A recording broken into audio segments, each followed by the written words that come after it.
Hey, good morning. Hope you all are doing well. Today I'm feeling good.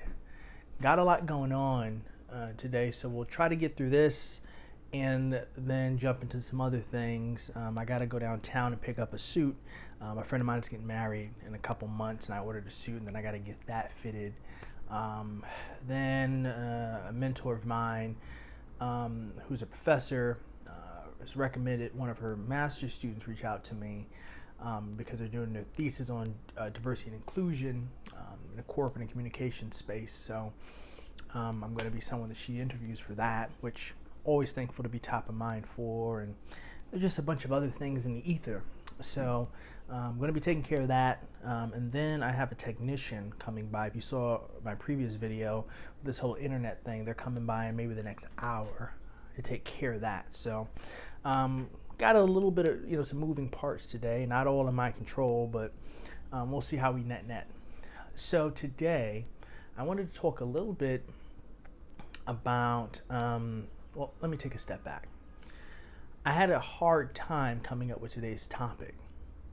Obviously you don't wake up every single day in wonder. Sometimes you just wake up and you get straight to work, and today was kind of one of those days. But as I was relaxing and drinking coffee, I heard we have a park not too far from where I live, and I heard some children playing, and it's so interesting listening. And this might sound a little bit creepy with today's culture, but if you've ever was in the park when you see children or just listen to children playing, there's such a buoyancy to their not only voice but just to the energy.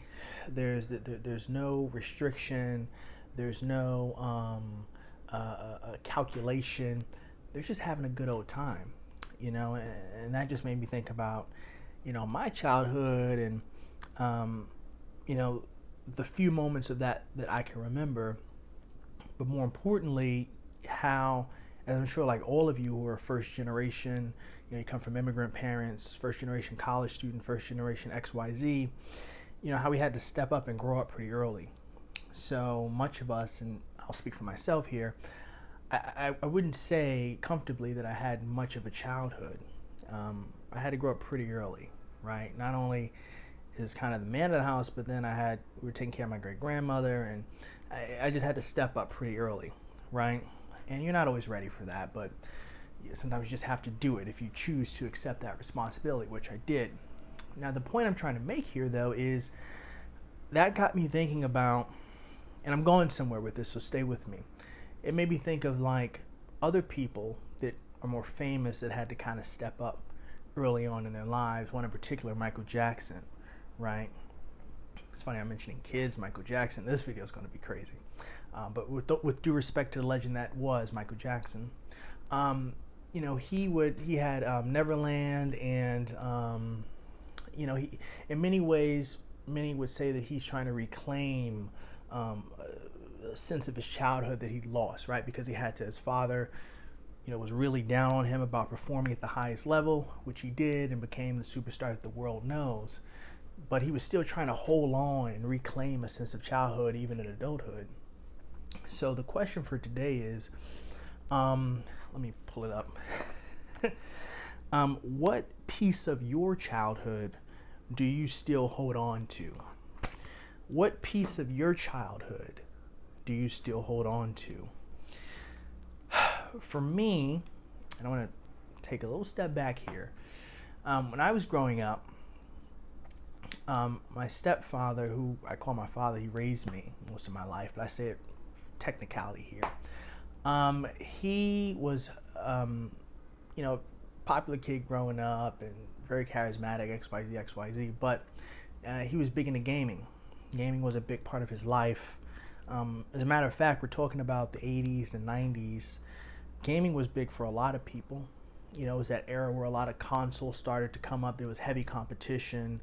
The gaming industry was really blossoming into pop culture in a big way. Now, obviously, I was too young, but later on doing research and looking into things, you learn this. So gaming was big in the culture, and by proxy, gaming was big in our household. He would buy every single system. He he was just very up to date with things. Whenever a new, even handheld, remember the Nintendo SP would come out, he'd have that with the games, and he'll let us play it. And one big bonding experience we had, right? One tradition that we had in our household, and by that I mean my father, myself, and my younger brother, is that we'd watch him play a game. So we'd watch him do a gameplay walkthrough, particularly with scary games. So he'd play like Resident Evil or Silent Hill, and we're between the covers and watching him play with the lights off, and he's braving through this hallway where this hospital hallway, and it's dimly lit, there's blood on, like, something's about to jump out. So we're just like kids watching him do this, and he's kind of just going with it, and that was a huge source of bonding for us. That's where we got together and just spend an hour or two together, right? We'd done other things, but that was really the main one that we just enjoyed. It was like watching a great movie every single night. And I remember those moments very fondly. I remember never wanting to ever play those games, so he was kind of like the hero in a sense, because he would get us from the beginning of the game all the way to the end, and he'd take on that whole challenge himself. We were just there for the ride. So to this conversation of what piece of your childhood do you still hold on to, as I began to grow up, 5 years, 7 years, 10 years, what started to happen, interesting enough, is the gaming industry continued to revolutionize. It continued to grow. It continued to permeate through pop culture. And one trend, and maybe it cheapens it to call it a trend, but one development, global development, is that gameplay walkthroughs, right? That is someone playing a game, recording it, and uploading it to YouTube. That actually became popular. That became a genre of entertainment, a global genre of entertainment. As a matter of fact, the biggest YouTuber, PewDiePie, I think he's still number one, has over 100 million subscribers. He came up off of playing scary games and doing gameplay walkthroughs. So when I was coming up, late teens, early college, throughout college, I continued to watch walkthroughs, particularly PewDiePie's, right? Because it was all scary games back then. Now he does more kind of whatever he feels like. He'll play Minecraft or different games, and I respect that as a creator, to kind of evolve and do what you're more passionate about, right? Not be a slave to what, runs you a bigger check. So I would watch him growing up. There were other people who I would watch. Shout out to the Rad Brad, big fan of him. As a matter of fact, I still watch his videos, and I'm getting there, so stay with me.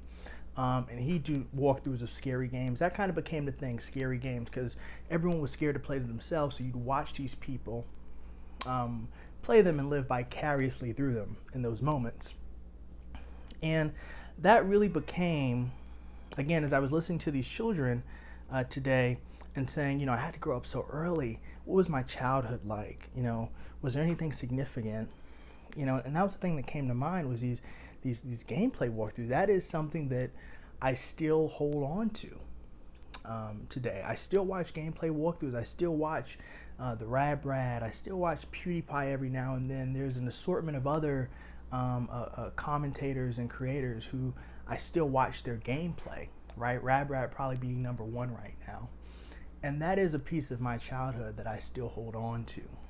Even as we become adults and our lives become more dynamic and spontaneous and more serious, that is something that I still hold on to. As a matter of fact, up until even a couple years, my brother and I would still watch gameplay walkthroughs of scary games, right? Resident Evil, for example, more famously, is still a franchise. Silent Hill, still a franchise that's been around for over 10 years, right? So we still watch those games, and we keep that tradition alive. And just gaming in general, right? It's still a part of our life, still a part of, my life. The time commitment is a lot smaller, but it still is there. And gaming walkthroughs is probably at the top. Even today, like I said, I probably commit a lot of time. Like when there's a good game out, that's where most of my time goes. Like most of you, I don't watch TV. I barely watch Netflix. But if there's a good gameplay walkthrough worth watching, I'll do that, even now. So that's a little bit on me about like a piece of my childhood that I still hold on to. I'd be curious to know if there's a piece that you still hold on to. I know some of you that know me personally are in your mid to late 20s, maybe even 30s. So that would be a very interesting insight. You know, what about your childhood? What areas or activities of your childhood do you still maintain even today? What traditions, what rituals? I'd be interested to know. And for those of you that aren't familiar with gameplay walkthroughs, I want to think of a recommendation. I would say look up the Rad Brad on YouTube. The Rad Brad Resident Evil 7. I think it's called Resident Evil 7 Biohazard, Part 1. Watch that. It's probably an hour long, but watch that. And as you watch it, just to kind of give it a little bit of a pump up, think Chainsaw Massacre, think Blair Witch. You know, think that. That's kind of the theme of the game. They're coming out with Resident Evil 8 now.